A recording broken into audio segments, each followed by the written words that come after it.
Kính chào đại chúng. Kính chúc đại chúng luôn thật nhiều năng lượng bình an và trái tim luôn tràn đầy tình yêu thương.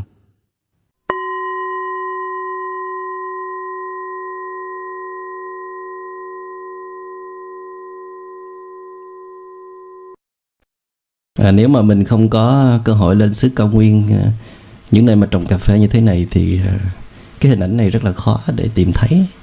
Mình thấy cà phê được xay thành bột, cà phê được chụp hình trên các bao bì thôi. Và mình đã từng thưởng thức cà phê, tỉnh táo nhờ cà phê, viết được một đoạn văn hay nhờ cà phê, nghĩ ra bao nhiêu ý tưởng đẹp từ cà phê. Cà phê làm cho câu chuyện thêm thú vị và hấp dẫn. Cà phê cũng làm nổi mụn hay là thở không ra hơi. Nhưng mà cái giá trị cà phê thì lớn lắm. Nếu mình không biết cách sử dụng thì nó mới có hại thôi. Nhưng mà có bao giờ mình hỏi là cà phê em từ đâu tới không? Mỗi lần đi ngang qua vườn cà phê, đi thiền hành trong vườn cà phê và đi ngang ra những cái bụi hoa của cây cà phê cho rất nhiều trái như vậy, và bắt đầu nó chuyển sang màu nâu thẫm như là màu nho. Và còn những cái trái nó chưa thật sự chín lắm thì màu đỏ nhạt. Và còn những cái trái xanh mình thấy nó rất là đẹp, rất là màu nhiệm. Và mình đi ngang đó mình cũng muốn cúi đầu cho cái sự nỗ lực hết mình của cây cà phê. Các bạn biết là ở đây những cây cà phê nó gần bờ hồ, những cái mùa nước dâng lên. Ở hồ mà cái nước dâng lên nghe cũng lạ, là tại vì cái hồ này nó chịu chi phối bởi cái con suối rất là lớn, và đây nó có cái đập nữa. Cho nên nếu mà đập không có tháo nước thì nước sẽ dâng cao lên và ngập úng rất nhiều cà phê. Đôi khi những cây cà phê gần bờ hồ phải chịu dầm mình ở dưới nước như vậy nhiều tuần lễ liên tục vậy. Có những cây chịu nổi, có những cây chịu không nổi. Và khi mà đi ngang qua những cái bụi cà phê như vậy, tôi cũng có một cái cảm giác giống như ngày xưa mình đứng trước những cành hoa đào. Và hôm nay tôi đã chắp tay xá hoa cà phê và xin mời em vào thiền đường chơi một chút. Thôi thì thay vì em cống hiến cho người khác những cái giọt cà phê tỉnh táo, sảng khoái, thì bây giờ em cống hiến cho bài pháp thoại, đóng góp vào bài pháp thoại, để rồi em làm một cái sứ mệnh mới nữa, làm cho mọi người tỉnh ra trong nhận thức, chứ không phải tỉnh về mặt cơ thể không. Mình có bao giờ hỏi cà phê em từ đâu tới? Hay là em từ trong quán cà phê tới? Em từ cô tiếp viên pha cà phê tới? Hay là em từ trong bọc bước ra? Cà phê nó đến từ những vùng núi cao, xa lắm, phải mất rất nhiều công đoạn rồi mới đi tới giọng của mình được. Nếu mà các bạn ở bản Hoa Anh Đào lâu, hoặc là trong tuần lễ này, nếu mà các bạn chịu khó quan sát, các bạn nhìn xa xa bên kia bờ hồ của dãy đồi trà của Trà Tâm Châu, các bạn sẽ thấy có rất nhiều công nhân làm việc suốt mùa mưa để hái những lá trà. Trời mưa họ không nghỉ, vẫn mặc áo mưa đi hái lá trà. Có thể bên này mình ngồi chễm chệ thưởng thức từng tách trà nóng, thì bên kia có rất nhiều người dầm mưa để hái trà, dầm nắng để mà chăm sóc trà. Thì cà phê cũng vậy. Cà phê với trà là những tặng phẩm của đất trời, và mất rất nhiều công đoạn. Cà phê tự động, tự thân đã chịu rất nhiều cái sự khắc nghiệt của điều kiện môi trường để mà nỗ lực cống hiến cho chúng ta những cái tặng phẩm như thế này. Và phải trải qua rất nhiều công đoạn, để rồi phải hái xuống, rồi phải phơi khô, rồi phải sấy, rồi phải chuyển qua nhiều khâu nữa, rang, rồi xay, rồi quá nhiều công đoạn khác nữa, rồi mới trở thành một cái thành phẩm mà chúng ta có thể thưởng thức được. Vậy thì khi nâng tách cà phê lên, chúng ta đã nghĩ gì? Chúng ta đã thấy gì? Thấy màu đen, thấy mùi thơm, đã quá, rồi thôi, thưởng thức. Nhưng mà như vậy còn đỡ. Nhiều khi nhìn vào tách cà phê mà thấy toàn dự án kế hoạch không mới chết chứ. Nhìn vào tách cà phê thấy cái gương mặt của cái người mình đang ghét không, chứ đâu có thấy được tách cà phê. Còn nếu mà lúc đó bạn có mặt sâu sắc hơn, bạn có sự tỉnh táo, nhìn vào tách cà phê bạn có thể thấy cả một cái công đoạn, thấy sự khổ cực, thấy sự gian nan, cái cuộc hành trình rất là đầy màu nhiệm của những hạt cà phê. Bạn sẽ rất là kính trọng, và bạn sẽ không cho mình uống tách cà phê đó với một cái thái độ hờ hững, vô tâm hay là vô ơn được. Bạn sẽ nâng niu giữ gìn cái tách cà phê đó. Đây là một cái thái độ nó rất là gần với sự vận hành của đất trời, nguyên tắc vận hành của đất trời, universal principle. Trong nguyên tắc vận hành của trời đất thì mọi cá thể đều đồng đẳng với nhau, không có cao, không có thấp. Trong nguyên tắc vận hành của trời đất thì mọi cá thể phải tôn trọng hoặc là kính trọng và yêu thương lẫn nhau. Mà khi bạn đạt được cái trình độ đó là bạn đã hòa nhập vào bản thể của vũ trụ, là bạn đạt sự freedom, tự do tuyệt đối. Không còn gì có thể chi phối bạn được nữa. Bạn sở dĩ ngụp lặng chìm nổi trong khổ đau là tại vì bạn rơi vào cái thói quen phân biệt, kỳ thị. Cái này đẹp, cái này xấu, cái này giá trị hơn cái kia, cái này cao, cái này thấp, cái này có lợi cho mình, cái kia không có lợi cho mình. Cho nên bạn vẫn còn lao đao lần trần. Vậy thì bạn luyện tập theo truyền thống nào không biết, bạn tu theo pháp môn nào không biết, mà bạn phải đưa mình về với cái chỉnh thể hài hòa nhất giữa một cá thể với các cá thể đang cùng tồn tại và liên kết nhau để tồn tại trong trời đất. Đó là quý mến nhau, yêu thương nhau, tôn trọng nhau, thấy mặt, thấy được sự tương tác, sự nuôi dưỡng qua lại giữa các cá thể, là bạn đã có được cái trí tuệ. Bạn đã thấy được cái nguyên tắc vận hành của trời đất, và bạn sống hòa điệu theo nguyên tắc đó. Sống biết nhường nhịn, sống biết bao dung, sống biết thứ tha, sống biết cho đi, sống biết hiến tặng, thì bạn sẽ có hạnh phúc. Tu thiền không phải để xây dựng một cái ngã riêng biệt, để cho thấy bạn là người có tu thiền, còn người khác vẫn còn ngụp lặng ở trong vòng vô minh. Tu thiền không phải để bạn thấy được bạn là một cái người thanh cao, một cái người tỉnh thức, còn những người khác là những người u mê, là những người trần tục. Tu thiền không phải để xây dựng cho bạn một cái ngã bạn là một bậc giác ngộ tuyệt vời, còn tất cả chúng sanh kia là những kẻ yếu kém, ngu dốt hay là dở hèn. Mà trái lại, tu thiền để bạn đập tan cái bản ngã của bạn đi, bào mòn những cố chấp, những định kiến, những thành kiến, để đưa bạn trở về với cái chỉnh thể hài hòa với đất trời. Và khi trong lòng bạn nó rịn chảy ra cái chất của lòng biết ơn á, đó là lúc cái vô ngã nó có mặt, lúc bản ngã nó chìm, nó khuất xuống. Còn lúc trong lòng bạn trỗi dậy thái độ vô ơn, miệt thị, coi thường người khác, đó là lúc bạn, cái cơ chế hợp thể của bạn nó vận hành lệch ra khỏi cái quỹ đạo của đất trời.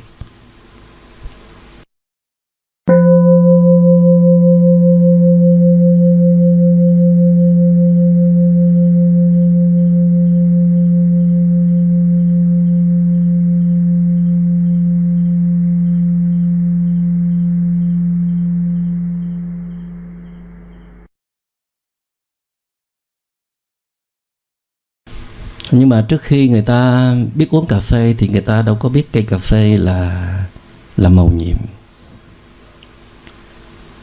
Cơ duyên là do một cái người nông dân đó, họ thả cái bầy dê ở trên đồi, và con dê nó ăn trúng một cái loại trái cây gì đó, sau đó nó bị hưng phấn, nó bị phê. Rồi sau đó nó có những cái vũ điệu rất là lạ lùng, nhưng mà nó rất là vui, rất là phấn khích, rất là hạnh phúc. Cho nên người nông dân đó mới tìm tới cái loại trái cây đó, loại trái đó để mà thử. Và cà phê đã trở thành một cái loại thưởng thức tuyệt vời. Khi mà một cái đối tượng nào đó nó đem lại cho chúng ta quyền lợi ích, thì chúng ta mới thấy nó có giá trị. Nhưng mà ngay cả khi nó vẫn còn tiếp tục nuôi dưỡng chúng ta, mang lại quyền lợi cho chúng ta, mà chúng ta cũng không còn thấy cái giá trị của nó nữa. Tại vì sao? Tại vì tâm chúng ta nó có những cái muốn khác, nó đi theo những cái muốn khác, nó không kịp tận hưởng, nó không đủ thời gian, nó không đủ năng lực để duy trì cái thái độ yêu mến kính trọng một đối tượng như là cái thuở ban đầu. Đối với người thương của mình cũng vậy. Mình đã từng cho rằng người đó là một cái nhân vật đặc biệt, đã xuất hiện kịp thời để cứu rỗi cuộc đời của mình. Mình với người đó đã có duyên ngàn kiếp rồi mới gặp nhau. Thế rồi những giây phút ban đầu mình hồ hởi, mình lăng xăng, mình bị đảo lộn hết mọi thứ để mà nắm bắt, để mà sở hữu được người đó. Và bây giờ nhìn lại người đó xem, xác xơ, rệu rã, cằn cõi, nó đang nằm trong tay của mình, nằm trong quyền sở hữu của mình, nằm trong khu vườn nhà mình, nằm ở trong con người của mình, mà mình chăm sóc họ như vậy đó. Là tại vì sao? Tại vì bây giờ mình bận quá, mình yêu công việc hơn. Yêu công việc hơn nhiều khi nó cũng đồng nghĩa là yêu bản ngã của mình hơn. Tại vì công việc là nơi thể hiện được bản ngã. Còn yêu thương một người là phải phá bỏ bất bản ngã. Yêu thương một người nào đó, bạn phải học nhường nhịn, bạn phải học tha thứ, bạn phải học lắng nghe, bạn phải học thấu hiểu, bạn phải bớt cái tôi của bạn đi, thì bạn mới có thể yêu đương, yêu thương và sống chung được. Còn công việc thì ngược lại, bạn thể hiện tài năng, thể hiện sự hiểu biết, thể hiện hết khả năng của mình, nơi đó bạn có cơ hội để được người khác chiêm ngưỡng, kính trọng, nể phục, ngưỡng mộ. Thì bản ngã của bạn nó thích quá đi. Cho nên bạn đã dành rất nhiều thời gian cho công việc, mà dành rất ít thời gian và thiện chí để xây dựng một mối liên hệ tình cảm. Thì đừng hỏi tại sao mà đời sống tình cảm của mình nó trở nên eo uột, héo mòn và đang có nguy cơ tan rã. Cái gì nó cũng cần được nuôi dưỡng, mà muốn nuôi dưỡng thì phải ý thức sự có mặt mầu nhiệm của nó, thấy được lòng biết ơn của mình đối với sự có mặt của đối tượng đó. Còn nếu mình vẫn tiếp tục lao theo những ham muốn, những đòi hỏi của mình, thì những thứ tuy đang rất là mầu nhiệm, đang rất là có giá trị, đang nuôi dưỡng mình, mà mình vẫn không thấy được sự có mặt của họ, của những đối tượng đó. Và thậm chí là mình còn đối xử tệ bạc như thường. Khi mà bạn có mặt trong hiện tại, khi mà bạn đã đem tâm trở về với thân để kết nối sâu sắc với thực tại, thì bạn nhìn cái gì bạn cũng thấy nó là mầu nhiệm. Không chỉ bạn ngắm trăng mới thấy trăng mầu nhiệm, nhìn mặt hồ xanh như ngọc mới là mầu nhiệm, hay là nhìn cánh rừng nguyên sinh xanh thẳm mới là mầu nhiệm, mà tất cả những gì đang có mặt xung quanh bạn đều trở thành mầu nhiệm. Tại vì sao? Tại vì tâm bạn nó mầu nhiệm. Tâm bạn nó đã lắng yên, tâm bạn nó đã có sự bình an rồi. Và khi tâm của bạn an rồi thì bạn thấy cái gì cũng là an hết, thấy cái gì cũng là ok, cái gì cũng ổn hết. Và khi tâm bạn bất an, tâm bạn bị phiền não, bị lo lắng, sợ hãi, tức giận, nghi ngờ, nó khống chế rồi, thì nhìn cái gì nó cũng là bất an, cũng là có vấn đề.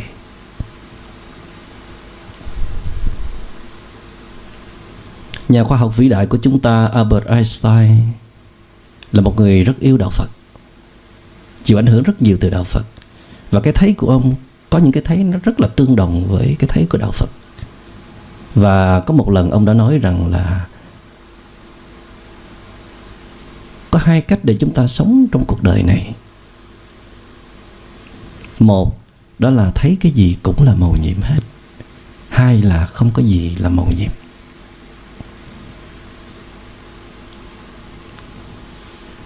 There are only two ways to live your life.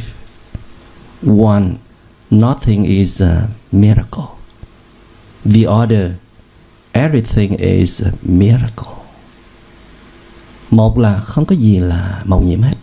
Bạn có thể chọn cách đó, để bạn không cần phải bị cuốn theo một đối tượng nào hết, không cần phải bỏ nhiều năng lượng cho đối tượng này để rồi hờ hững với đối tượng khác.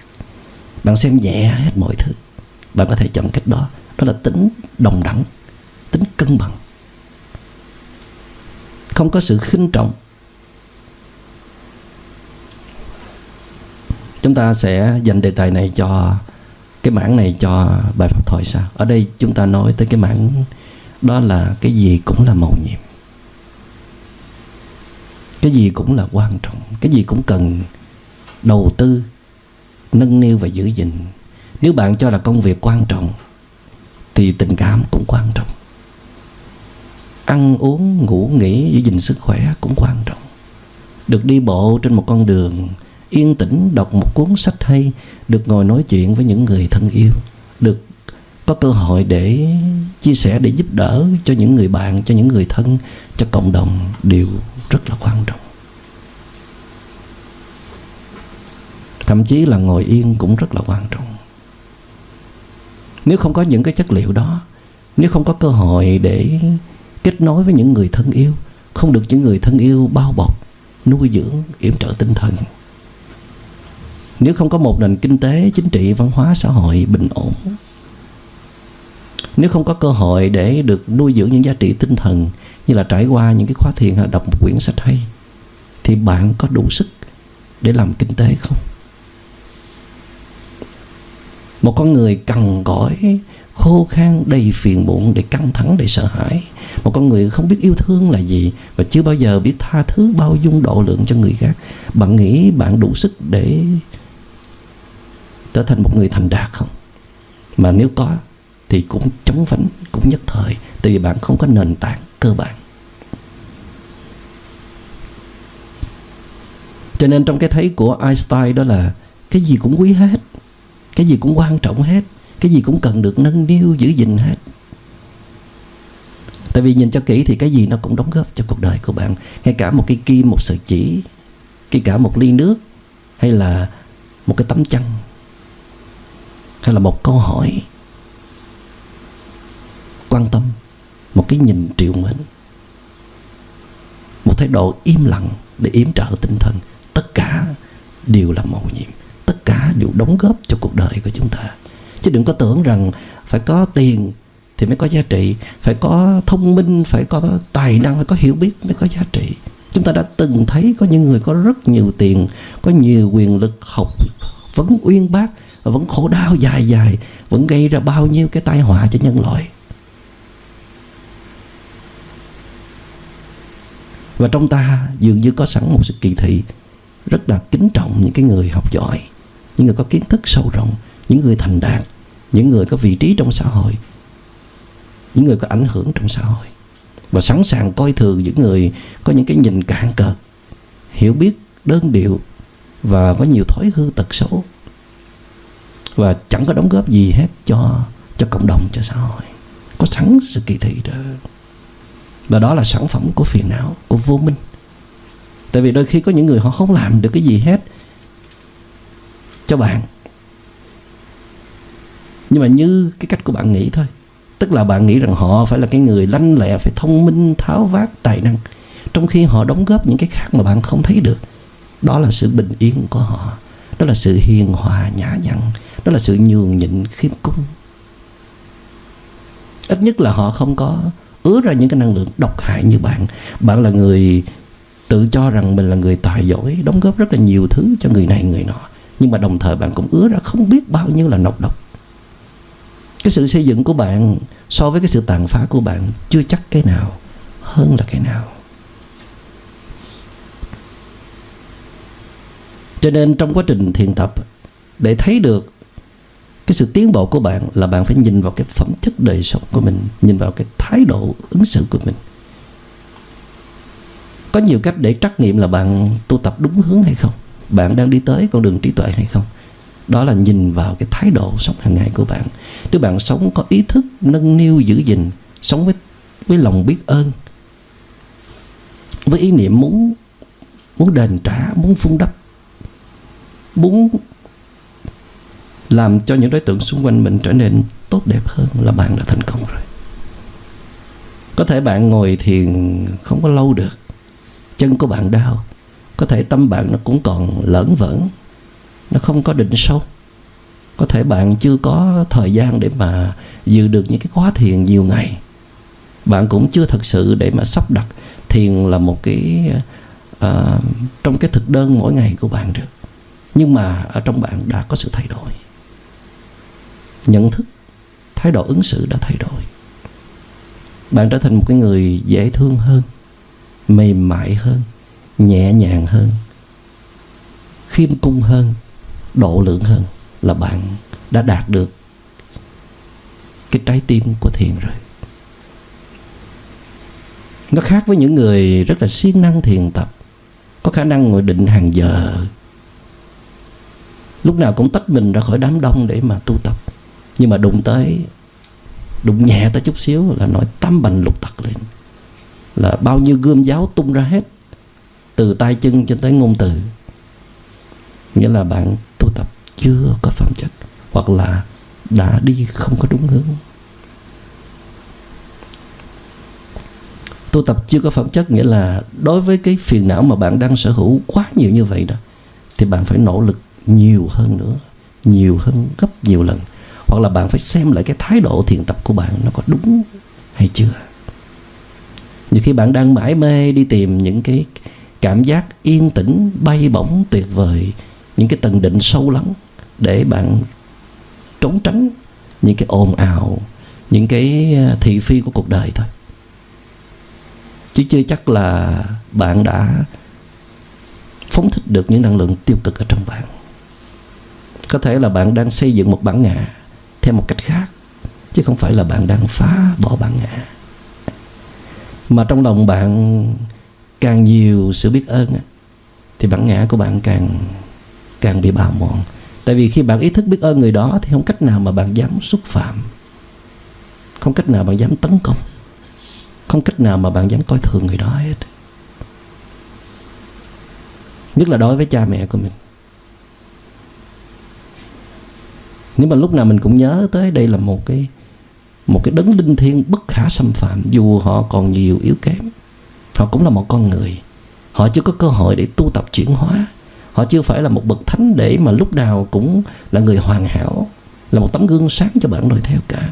Nhưng mà họ đã chịu quá nhiều đắng cay, đã vượt qua rất nhiều khó khăn để có được bạn. Và họ đã cống hiến cái tuổi thanh xuân của họ cho bạn. Chỉ chừng đó thôi là đủ để bạn phải kính trọng, để mà nâng niu, để giữ gìn. Mà bạn không cho phép mình tỏ một thái độ bất kính hay là vô ơn được.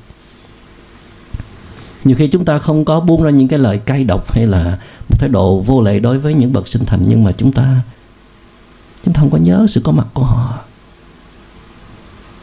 Chúng ta chỉ nhớ tới công việc, nhớ tới người yêu thôi, chứ chúng ta không có nhớ tới những cái bậc linh thiêng, những đấng sinh thành của mình. Thì nó cũng giống là vô ơn thôi, chứ không phải đợi tới khinh miệt, để có thái độ thất kính thì mới gọi là vô ơn. Bạn mở vòi nước lên, bạn tháo nước chảy ào ào ào trên tay bạn cho thỏa thích như vậy, rồi tâm ý bạn suy nghĩ lung tung, mặc tình cho nước chảy, cái đó là thái độ vô ơn. Tại vì nếu bạn biết ơn á, bạn thấy nước nó đi từ lòng đất sâu tới đây. Thí dụ nước ở đây các bạn sử dụng là nó phải đào giếng sâu trên 50 mét, mà đào mấy ngày trời mới tìm ra được mạch nước. Mà ở đây có những cái vùng, có những hộ dân người ta không có tìm được mạch nước, rất là khó để tìm được mạch nước. Mà khi nó chảy trên tay bạn đó, thì bạn thấy điều gì? Bạn cảm nhận được điều gì? Mà nếu bạn có chánh niệm thì tất nhiên bạn sẽ ứng xử khác. Bạn biết bạn đang làm cái gì. Ta đang làm gì đây? Ta làm với một thái độ như thế nào đây? Ta đang tiếp xúc với một đối tượng gì đây? Ta có sự liên hệ nào với đối tượng này? Ta có lòng biết ơn với đối tượng này không? Đó là những câu thần chú mà bạn cần phải đọc lên liên tục trong quá trình thiền tập. Mà càng biết ơn thì lòng nó càng mềm ra, càng dễ thương và càng hạnh phúc. Một cái người biết ơn luôn là một cái người có hạnh phúc. Và một cái người vô ơn thì không thể nào có hạnh phúc. Chúng ta có một nhà văn vĩ đại tên là Rabindranath Tagore, người xứ Bengal của Ấn Độ. Ông vừa là nhà văn, nhà viết kịch, nhà thơ, cũng là một triết gia thuộc dòng dõi Bà La Môn, theo Bà La Môn giáo. Rabindranath là một nhân vật vĩ đại cùng thời với Thánh Gandhi, và cũng là bạn thân của nhà khoa học vĩ đại Albert Einstein.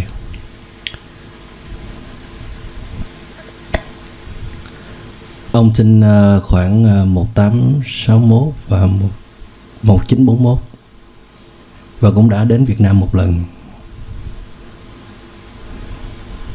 Và những vần thơ của ông mang đậm tính Phật giáo, là tại vì ông rất yêu đạo Phật. Ông đã đóng góp rất lớn vào phong trào giải phóng dân tộc ở Ấn Độ qua những cái vần thơ hay là những cái tác phẩm văn chương của mình. Và nếu nhớ không lầm là ông đoạt giải Nobel văn học vào năm 1913.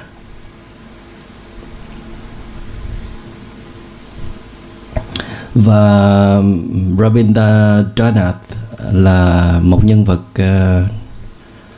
gây sự chú ý rất là lớn vào những thập niên 1910 tới 1930, khi ông đi khắp các vùng Á, Âu, Mỹ để vận động kết hợp hai cái nền văn hóa Đông và Tây. Trong khi một số triết gia lớn hay là các đại văn hào lớn thì người ta nhìn Đông ra Đông, Tây ra Tây, nhưng mà riêng Rabindranath thì thấy có rất nhiều điểm chung giữa hai nền văn hóa, và hai nền văn hóa nên bắt tay với nhau.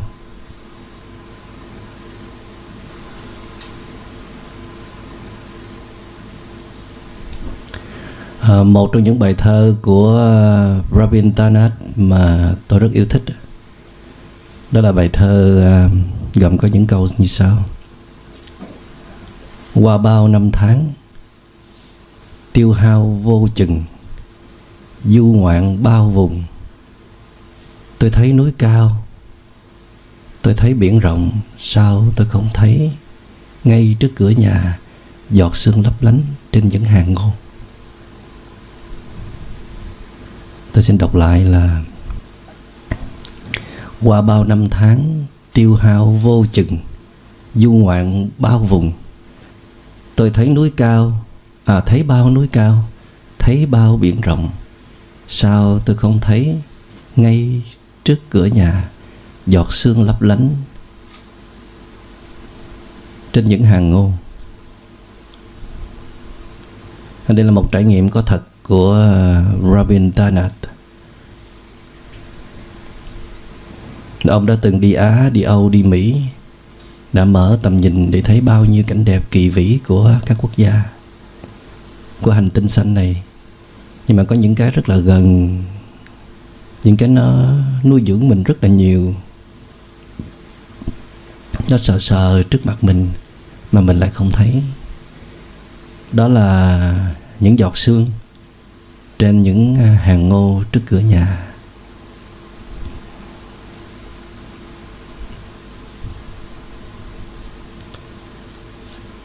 Phải khi nào mà chúng ta thật sự về tới nhà,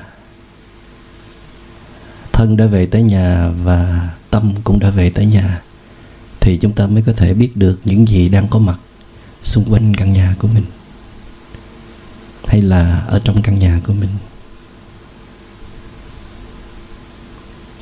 Chứ còn khi mình về tới nhà mà tâm của mình vẫn còn lang thang ở trong công sở, ở với khách hàng, ở với công việc, với được mất thành bại hơn thua, Đầu óc mình cứ lẫn quẩn vào chuyện yêu đương vớ vẩn. Làm sao để người đó thương mình nhiều hơn, hay là làm sao để mà thu phục được người đó. Thì không cách nào mà mình có thể tiếp xúc được với những thứ vốn rất là màu nhiệm đang diễn ra xung quanh mình. Giọt sương trên hàng ngô có gì là màu nhiệm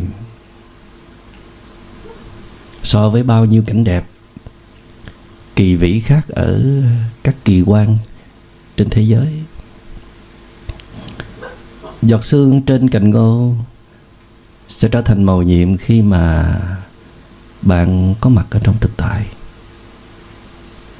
Bạn đưa tâm bạn từ ở trong quá khứ, từ ở trong tương lai trở về với thực tại.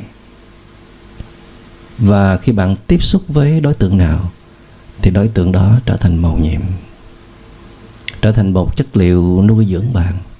Tại vì giọt sương nó có liên kết với bạn, cành ngô nó có liên kết với bạn. Và những gì xảy ra, những gì đang có mặt trong hiện tại đều đang connect với bạn. Nhưng mà bạn có muốn tiếp nhận sự liên kết đó hay không, nó còn tùy thuộc vào bạn. Bạn muốn kết nối với nó thì bạn phải có mặt. Bạn phải mở các giác quan của bạn ra để bạn cảm nhận nó thì bạn mới kết nối được. Trong khi nó đưa sự kết nối tới, nhưng mà bạn lại quay lưng đi, bạn hờ hững vô tâm, bạn đóng cửa lòng mình lại, thì bạn không kết nối được. Vậy thì cho dù bạn có du phương năm châu bốn bể, bạn có thể thấy được bao nhiêu cảnh đẹp kỳ vĩ trên thế giới, nhưng mà chưa chắc là bạn có sự kết nối với những cảnh đẹp ở nơi đó. Bạn đến chỉ vì với cái tâm tò mò, muốn khám phá những cái mới lạ, xích xoa trong vài giây phút rồi hết. Để rồi bạn lại chìm sâu vào những cái nỗi bận tâm, những lo lắng, những phiền muộn trong lòng của mình. Trong khi đứng trước hiên nhà có một thực tại xảy ra, đó là những giọt sương lấp lánh trong nắng mai. Khi mà bạn tiếp xúc được với nó, cảm nhận được sự có mặt của nó, nghĩa là bạn cũng đang có mặt. Bạn thấy đối tượng kia có mặt thật sự khi mà bạn có mặt thật sự. Còn nếu bạn không có mặt thật sự, bạn xuất hiện ở đó như là một cái bóng, thì bạn sẽ thấy đối tượng kia cũng là một cái bóng. Hai bên tuy đang cùng ở trong một cái thì hiện tại, nhưng mà không thấy được mặt nhau. Đó là cái phần của 4 câu thơ là chúng ta gần bên nhau hàng ngày suốt giờ lâu, nhưng chưa từng gặp mặt, chưa bao giờ gặp nhau, của Thiền sư Đại Đăng. Vậy thì chúng ta có cần tìm kiếm thêm nữa không? Chúng ta có cần phải vội vã đi về tương lai để nắm bắt cái này cái kia nữa hay không? Chúng ta có cần thêm nhiều tiền chúng ta mới có hạnh phúc không? Chúng ta có cần thêm những tiện nghi vật chất, thêm quyền lực nữa mới có hạnh phúc không? Hay là có quá nhiều rồi mà vẫn chưa có thời gian để tận hưởng, để ngắm nghía nó, để nâng niu nó, để ý thức nó đang có mặt với mình và nó đã đóng góp vào cái phẩm chất đời sống của mình. Ở trong nhà bạn, chiếc ghế, cái giường, cái tủ, đôi dép, hay là nhà tắm, hay là những dòng nước chảy, hay là những món thức ăn, đều là những cái vật tuy nó vô tri, nhưng mà nó mang lại cái giá trị hữu dụng cho bạn. Nó nuôi dưỡng đời sống của bạn. Trước hiên nhà bạn, cửa ngõ, con đường đi vào, bờ dậu, liếp rau, lúng cà, hay là những đóa hoa, hay là tiếng chuông gió, hay là bậc thềm tam cấp, tất cả những cái thứ đó đều là những giá trị màu nhiệm hàng ngày nuôi dưỡng bạn, chở che bạn, nhưng mà bạn không nhận ra được. Đó là vấn đề của bạn. Bạn đang có rất nhiều điều kiện của hạnh phúc, nhưng mà bạn không tiếp xúc được. Vậy thì cái vấn đề ở đây là bạn làm sao để tiếp xúc được những cái đã có, thay vì bạn cố gắng nắm bắt thêm những cái mình chưa có. Trong khi cái cơ chế tâm thức của bạn nó đã set up, nó đã được cài đặt, nó đã được sắp đặt gần như là mặc định, đó là tiếp xúc mọi thứ một cách là hờ hững, phớt qua, thoáng qua, để rồi cảm thấy bình thường, cảm thấy nhàm chán và muốn tìm kiếm thêm những cái thứ khác. Thi sĩ Quách Thoại ở Huế cũng có một bài thơ mà hồi còn trẻ tôi đọc rất là chấn động, khi tôi còn là một chú điệu. Em đứng bên hàng dầu, đứng im bên hàng dầu, em mỉm nụ nhiệm màu, lặng nhìn em kinh ngạc, vừa thoáng nghe em hát lời ca em thiên thâu, tôi sụp lại cúi đầu. Quách Thoại buổi sáng bước ra vườn, bước ra trước sân nhà, thấy một đóa hoa thược dược vừa hé nụ. Quách Thoại đứng sững người lại, lặng yên một giây phút lâu. Quách Thoại quan sát, Quách Thoại nhìn thấy đóa hoa thược dược đang đứng yên bên hàng dầu, đứng im bên hàng dầu. Em mỉm nụ nhiệm màu, lặng nhìn em kinh ngạc, tại vì thấy đẹp quá. Đã đi tìm bao nhiêu cái đẹp trên đời rồi, thì bỗng dưng buổi sáng hôm nay lại thấy một đóa hoa thực dược hé nụ, đẹp vô cùng đẹp. Vừa thoáng nghe em hát. Hoa thực dược hát cái gì? Hoa thực dược thì không có hát giống như con người hát. Hoa thực dược có ngôn ngữ riêng của hoa thực dược. Nhưng mà Quách Thoại nghe được. Quách Thoại có sự giao cảm với hoa thực dược. Quách Thoại thấy được niềm vui hạnh phúc của một đóa hoa được có mặt trong cuộc đời, để làm được một cái sứ mệnh, đó là bung ra cái vẻ đẹp để hiến tặng cho cuộc đời. Lời ca của hoa thực dược là lời ca của sự tự do. Hoa thực dược đã sống sâu sắc trong cái giây phút mà nó có được. Vừa thoáng nghe em hát lời ca em thiên thâu. Thiên thâu hay là thiên thu? Đây là bài ca muôn thuở, lời ca của các loài hoa, của vạn vật khi mà tìm thấy được cái sự sống của mình. Buổi sáng đón ánh nắng mặt trời, lặng yên và ý thức được mình đang sống, và ý thức được trách nhiệm của mình với cuộc đời này. Và Quách Thoại đã quỳ xuống sụp lại đóa hoa thực dược. Có quá lắm không? Khi mình đọc tới những vần thơ này, mình thấy Quách Thoại hơi quá, nhưng mà không quá một chút nào. Nếu bạn đứng trong cái dòng tâm trạng của Quách Thoại, tôi đã có rất nhiều lần đứng trong cái dòng tâm trạng đó. Trong thời gian tu tập, tôi về sống với thiên nhiên, dành rất nhiều thời gian về sống với thiên nhiên. Có khi mình cắm lều bên cạnh một bờ suối vài tuần lễ để quan sát đời sống của những giọt nước của dòng thác đổ. Có khi mình cắm lều trong rừng để mình theo dõi đời sống của một chiếc lá từ khi nó bắt đầu được sinh ra tới khi nó chuyển thành màu vàng. Quan sát đời sống của một giọt sương, quan sát đời sống của đàn kiến, quan sát đời sống của tuyết, và đặc biệt là quan sát đời sống của hoa đào. Tôi ở vùng Đông Bắc Hoa Kỳ, thủ đô Hoa Thịnh Đốn, là cái nơi có rất nhiều hoa anh đào. Hoa anh đào được tặng từ Nhật Bản. Và trước cái thất tôi ở có một cây hoa đào, và tôi đã bỏ ra rất nhiều thời gian để ngồi thiền ở bên gốc đào, để đi thiền hành quanh gốc đào và quan sát hoa đào, cây hoa đào đó mỗi ngày. Từ khi cây đào trụi cành trơ lá tới khi 4 tháng sau, vào khoảng đầu tháng 4 hay là giữa tháng 4 dương lịch, thì hoa đào bắt đầu tung cánh nở. Mà các bạn có biết không, khi mà hoa đào nở thì nó nở từ dưới gốc, nó nở lên tới ngọn, chỗ nào cũng nở hết. Nhìn hoa nở đặc gật như vậy, mình run cả người, và trong người mình nó có sự chấn động. Và mình cũng nằm trong dòng tâm trạng như là Quách Thoại, là mình muốn quỳ xuống lại cây hoa đào. Tại mình thấy hoa đào hay quá. Hoa đào vừa khí phách mà vừa cao thượng. Khí phách ở chỗ là hoa đào dám sống 4 tháng trong cái lạnh băng giá, cái lạnh thấu xương như vậy, chấp nhận cái hoàn cảnh khắc nghiệt như vậy, Để rồi tới khi mùa xuân về, hoa đào trở thành một loại hoa đặc biệt. Và Đông phương chúng ta xem hoa đào với hoa mai là chúa các loài hoa.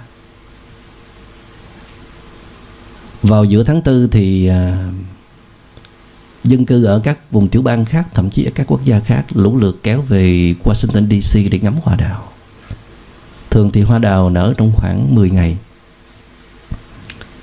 Nhưng mà có thể là họ đi đến đó để chụp hình, đi đến đó để trải hội, để cũng có người tới để ngắm, để quay phim. Nhưng mà nếu mà mình đi với đám đông thì mà rất khó để cảm nhận được.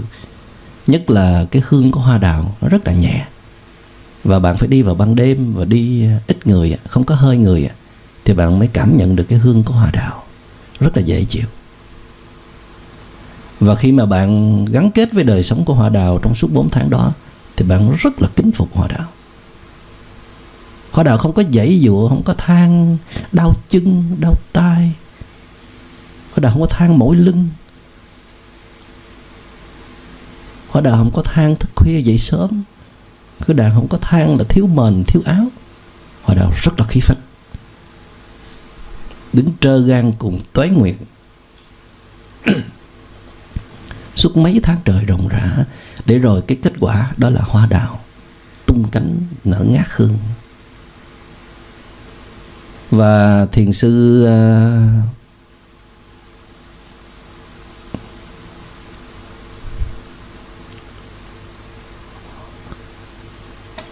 tôi quên mất tên thiền sư này, lát nữa sẽ nhớ. Thời nhà Lý có 4 câu thơ, nhưng mà trong đó có 2 câu tôi rất là ưa thích để tặng cho cái khí phách của hoa mai. Hoa đào, hoa mai cũng giống như là hoa đào. Đó là nếu chẳng một phen sương lạnh buốt, xương tủy của mình, xương chứ không phải là sương, hoa mai đâu dễ tỏa mùi hương.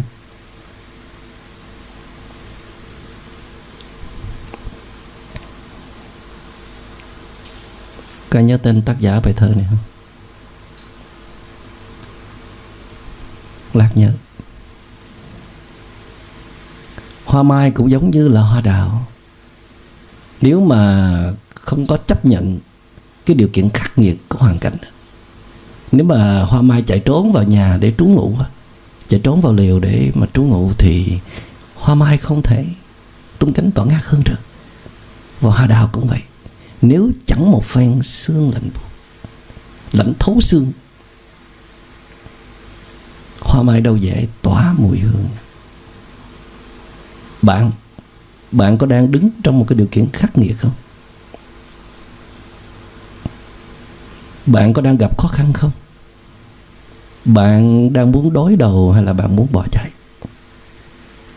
Bạn muốn nở hoa, tung cánh tỏa ngát hương trong một cái thời điểm nào đó, thêm vài tháng nữa, vài năm nữa, một thời gian nữa thì bạn tung cánh tỏa ngát hương, hay là bạn chấp nhận đời sống của cây trơ cành trụi lá?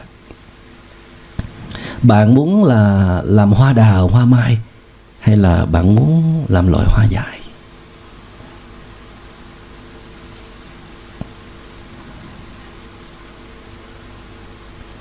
Tôi có bài thơ đó là ta vẫn tìm thấy nhau. Trong đó có những câu như thế này: có lúc ta thấy em là con nai hiền, bâng khuâng nhìn rừng thu trụi lá. Một tiếng chạm khẽ cũng giật mình, vì chưa từng đi hết đoạn rừng sâu. Có lúc ta thấy em là nụ hoa chờ nắng đã lâu. Cái rét mùa đông em ơi, cái rét mùa đông mới chính là bàn tay nâng đời em thức giấc. Thì cái đối tượng mà tôi muốn đối thoại đây đó, tin rằng là mình phải có điều kiện thuận lợi thì mình mới có thể thay đổi được, thì cuộc đời mình mới có hạnh phúc được. Nhưng mà theo cái thấy của tôi thì em là loài hoa quý. Em không phải là những loài hoa bình thường để tìm cái nắng lên rồi mới có thể sống sót được. Em phải sống trong mùa đông, em phải sống trong sự khắc nghiệt. Cái rét mùa đông em ơi, đó mới chính là bàn tay nâng đời em thức giấc. Em chỉ có thể trở nên đặc biệt, lung linh khi mà em trải qua những cái sự đào luyện khắc nghiệt. những cái thử thách của hoàn cảnh. Còn nếu mà em từ chối, em bỏ chạy, thì em sẽ trở thành một đóa hoa bình thường. Và khi mà bạn ngắm một cái đóa hoa đào nở như vậy, bạn tự soi rọi lại với lòng mình. Bạn thấy là cái sự cống hiến của bạn nó còn giới hạn quá. Giới hạn. Cái sự cống hiến nó còn giới hạn, hoặc là nó còn ít ỏi quá. Bạn nhận lãnh quá nhiều thứ từ cuộc đời này, từ đất trời, từ bà mẹ thiên nhiên, từ xã hội, từ cộng đồng, từ dòng họ, từ gia đình, từ những người thân yêu. Vậy thì bạn đã làm gì khá hơn hoa đào để chứng tỏ sự có mặt của bạn là mầu nhiệm? Hoa đào cũng nhận lãnh một ít điều kiện từ thiên nhiên, từ nước, từ khoáng chất, từ đất, từ ánh nắng mặt trời và phân bón hay là một chút công chăm sóc. So với chúng ta thì rất ít. Nhưng mà hoa đào không có đòi hỏi, không có làm phiền người khác, không có ứa ra những năng lượng độc để làm khổ người khác. Hoa đào đã làm được cái sứ mệnh của mình, đó là cứ mỗi năm tung cánh tỏa ngát hương, dâng cái đẹp, cái thơm, cái lộng lẫy cho cuộc đời. Thì hoa đào rất đáng để kính phục. Cái đó là sự cao thượng. Cho nhiều hơn là tiếp nhận. Có một lần khác, khi mà băng qua sa mạc từ Tucson của tiểu bang Arizona đi đến Albuquerque của tiểu bang New Mexico, thì suốt 3 ngày liền mình không thấy bất cứ một cái loại cây nào sống trên sa mạc hết. Và nước thì nó cạn dần, và mình có nguy cơ là mình có thể chết giữa sa mạc. Trong cái hoảng loạn đó, trong cái lo lắng đó và trong cái vô vọng đó, thì bỗng dưng mình phát hiện ra một cái xương rồng và có một cái nụ hoa đỏ thẫm hé nở dưới cái nắng gay gắt và muốn cháy da người như vậy. Và khi mà mình đi từ xa, mình thấy có một cái chấm đỏ, một chấm đỏ rất là nhỏ từ xa, là mình đã run người lên rồi. Mình có cảm giác như là có một cái sự sống nó vẫn còn quanh đây. Và khi tới gần thì mình thấy cái đóa hoa xương rồng đó, thì mình ứa nước mắt, là tại vì mình thấy là mình còn có thể sống được. Hoa xương rồng nó còn sống ở đây được, thì mình còn hy vọng là mình có thể sống được. Và cái hoa xương rồng đó nó giống như là chào đón mình, nó muốn nâng đỡ tinh thần của mình. Nhìn đóa hoa mà mình lòng biết ơn vô hạn. Hoa lúc đó là một sự có mặt cần thiết để nâng tinh thần của mình vậy. Cho nên mình chắp tay, mình chào cái hoa xương rồng đó trong cái sự biết ơn. Biết ơn vì hoa xương rồng đã có mặt. Mình cũng có rất nhiều người đi qua cuộc đời mình đã có mặt cho mình, đã đóng góp một cách trực tiếp hoặc gián tiếp cái năng lượng, cái tình thương, cái sự hiểu biết của họ cho mình. Nhưng mà mình có bao giờ đứng lại để mà ghi nhận điều đó, để rồi mình cúi đầu xuống, hay là mình ghi chặt ở trong lòng cái thái độ biết ơn của mình về cái sự có mặt mầu nhiệm của những đối tượng đó? Hay là mình nghĩ rằng sự có mặt đó là hiển nhiên, nó phải có mặt. Cha mẹ mình có mặt là một sự hiển nhiên. Anh chị em, người thương của mình có mặt đó là hiển nhiên. Thầy, các huynh đệ có mặt đó là một sự hiển nhiên. Và mình không cần phải nuôi dưỡng gì hết, mình không cần phải thể hiện lòng biết ơn gì hết, thì họ cũng sẽ có mặt. Nhưng mà chúng ta nên nhớ rằng mọi thứ đều đi theo cái nguyên tắc của vô thường, rồi thì nó sẽ tàn phai, rồi mọi thứ nó sẽ thay đổi, nó sẽ không còn mãi như vậy nữa. Nếu mà chúng ta không biết vun đắp, không biết nuôi dưỡng, không biết nâng niu, không biết giữ gìn, thì nó sớm muộn gì nó cũng sẽ tuột khỏi tầm tay của chúng ta.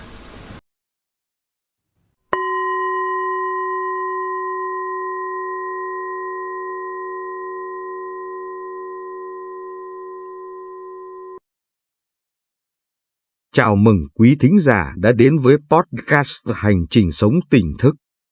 Rất vui khi được đồng hành cùng các bạn trong hành trình tìm kiếm sự bình an và tỉnh thức trong cuộc sống. Hôm nay, chúng ta sẽ cùng nhau khám phá một bài thuyết pháp rất đặc biệt của thầy Minh Niệm với tựa đề Ai hay uống cà phê phải nghe một lần. Vì sao lại là cà phê? Và cà phê có mối liên hệ như thế nào với thiền định, sự bình an và cuộc sống tỉnh thức?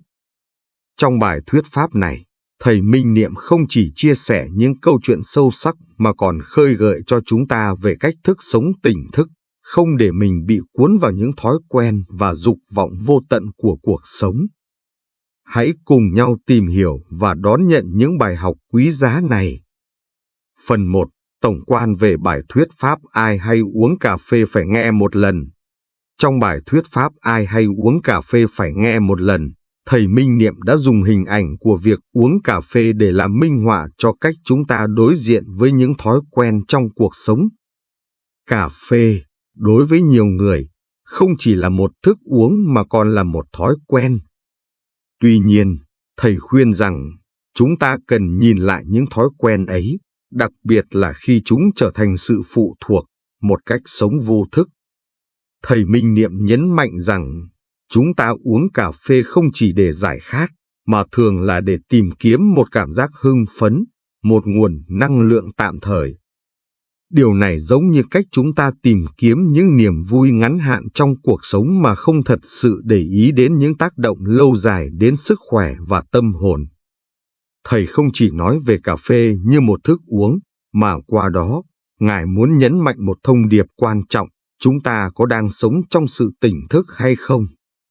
Liệu chúng ta có thể làm chủ được những thói quen này để không bị chúng chi phối? Thông qua bài pháp, thầy Minh Niệm khuyến khích chúng ta quay lại với chính mình, sống chậm lại, tận hưởng từng khoảnh khắc trong cuộc sống thay vì chạy đua với những nhu cầu vật chất không bao giờ thỏa mãn. Đó là cách sống tỉnh thức và làm chủ cuộc sống của mình. Chuyện thiền định Phật giáo để minh họa. Câu chuyện thứ nhất, thiền sinh và tách cà phê. Một thiền sinh đang học hỏi dưới sự chỉ dạy của thầy. Một ngày, thầy mời thiền sinh cùng uống cà phê. Trong lúc thưởng thức tách cà phê, thầy hỏi, con có biết uống cà phê là như thế nào không? Thiền sinh đáp, đơn giản là uống thôi, thưa thầy. Thầy mỉm cười, nhưng khi uống, con có chú tâm vào từng giọt cà phê không?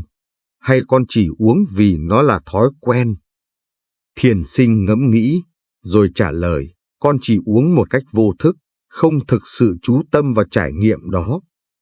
Thầy dạy, chính trong những việc đơn giản nhất như uống cà phê, nếu con sống với chánh niệm, con sẽ tìm thấy sự bình an trong từng khoảnh khắc. Ý nghĩa câu chuyện này nhấn mạnh tầm quan trọng của việc sống trong từng khoảnh khắc. Dù là hành động đơn giản như uống cà phê, nếu chúng ta thực sự chú tâm vào đó, sẽ tìm thấy sự an yên trong cuộc sống, như lời thầy Minh Niệm trong bài thuyết pháp. Câu chuyện thứ hai, cốc nước và cái chén. Một thiền sinh đến gặp thầy và nói, con không thể kiềm chế sự tức giận của mình khi bị ai đó làm phiền. Thầy đưa cho thiền sinh một cốc nước đầy và nói, hãy giữ chặt cốc nước này trong tay. Thiền sinh ngạc nhiên hỏi, giữ cốc nước lâu như vậy có ý nghĩa gì? Thầy đáp, cốc nước này giống như sự tức giận của con. Nếu con cứ giữ mãi, nó sẽ càng nặng nề và khó chịu. Nhưng nếu con buông bỏ nó, con sẽ cảm thấy nhẹ nhàng hơn rất nhiều.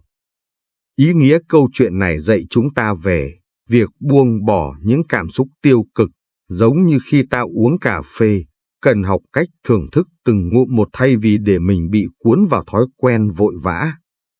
Câu chuyện thứ ba, cây cọ và gió. Một cây cọ đứng vững trước những cơn gió mạnh, không gãy đổ. Thiền sinh hỏi thầy, làm sao cây cọ có thể đứng vững khi gió thổi mạnh?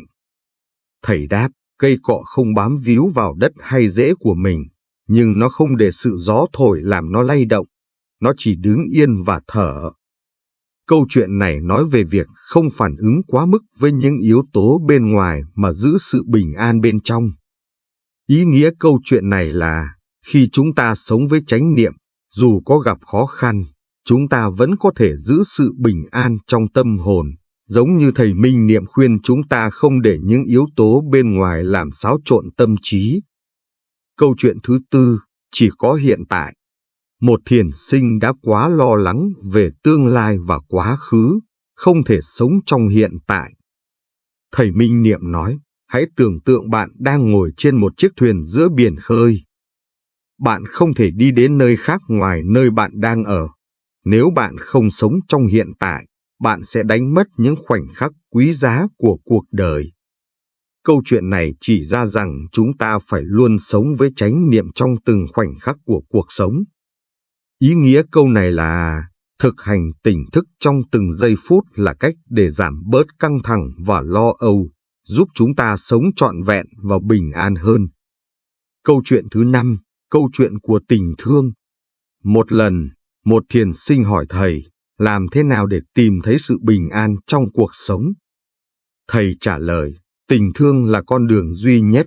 Khi bạn yêu thương người khác và chính mình, bạn sẽ tìm thấy bình an trong lòng. Sau khi thầy dạy xong, thiền sinh ra ngoài và gặp một người lạ. Anh ta mỉm cười và giúp đỡ người đó. Thiền sinh cảm thấy tâm hồn nhẹ nhàng và bình an hơn bao giờ hết. Ý nghĩa câu chuyện này là tình thương là chìa khóa của bình an, giống như trong chú Đại Bi, khi ta mở rộng lòng từ bi với mọi người và với chính mình, ta sẽ tìm thấy sự an lạc. Phần 3. Kết luận về sống tỉnh thức và từ bi. Thông qua bài thuyết pháp của thầy Minh Niệm và những câu chuyện thiền định, chúng ta có thể nhận ra rằng cuộc sống không phải là một cuộc đua mà là một hành trình tìm lại chính mình. Khi ta sống trong từng khoảnh khắc với chánh niệm, như khi ta uống một tách cà phê, ta có thể cảm nhận được sự bình an từ bên trong. Giống như trong chú Đại Bi, khi ta sống với lòng từ bi, không chỉ là đối với người khác mà còn với chính mình, mọi khổ đau và lo âu sẽ dần dần tan biến. Hãy để mình sống trọn vẹn với hiện tại và hãy học cách buông bỏ những thói quen vô thức để tận hưởng từng giây phút an lạc trong cuộc sống. Chúc các bạn luôn sống tỉnh thức và tìm thấy sự bình an trong lòng mình. Cảm ơn các bạn đã lắng nghe podcast này và hy vọng bạn sẽ có được sự tỉnh thức trong cuộc sống. Hẹn gặp lại bạn trong những podcast tiếp theo.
Thank you.